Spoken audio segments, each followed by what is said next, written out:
आलो गाइस, आज block travel केलं आणि संकेत पाळून झालेला असल्यामुळे केवळ कुंथलगिरीकरांनी सलग घेतली नाही, म्हणून समोर आलेल्या पुराव्यातून जे सत्य सिद्ध झाले आहे ते नाकारता येणार नाही.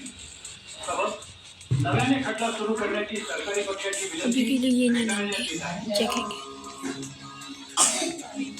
आरोपी कोणाच्या ठिकाणी केवळ अपमानाने होते आणि त्यांचा या खुनाशी कोणताही संबंध नव्हता या निष्कर्षाला न्यायालय आले आहे. गुन्ह्याच्या तपासात अक्षम्य कुचराई झाल्याचे न्यायालय खेदाने नमूद करीत आहे.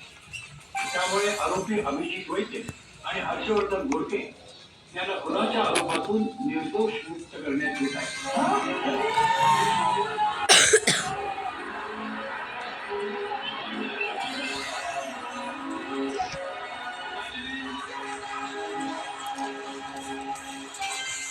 परंतु वकिलीची सनद नसतानाही आपण वकील आहोत असं भासून न्यायालयाची दिशाभूल आणि अपमान केल्याबद्दल केशव कुंथलगिरीकर उर्फ मांडे उर्फ धांडे यांच्या विरुद्ध भारतीय दंड संविधान कलम 419 आणि 420 अन्वये गुन्हा नोंदवून त्यांच्यावर खटला दाखल करण्यात यावा असा आदेश न्यायालय पोलिसांना देत आहे.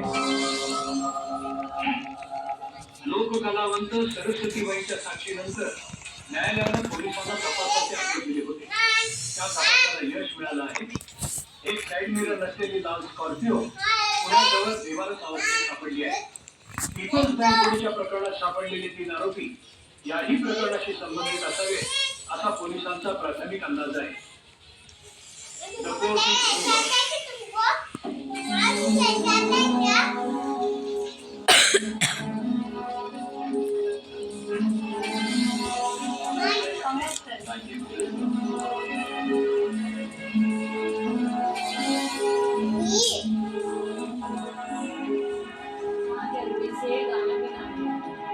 कुछ नहीं मिला. अरे का माणूस आहे कोण आहे तू?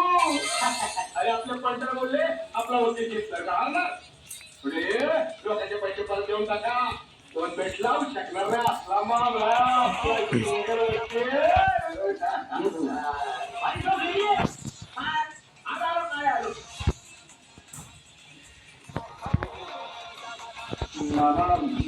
माफ करा. आमच्यामुळे खूप त्रास झाला तुम्हाला. बाबा मी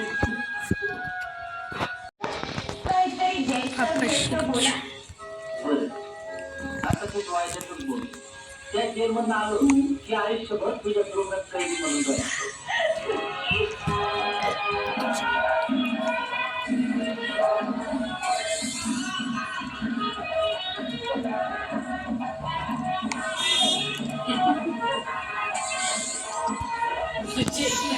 तो बाय.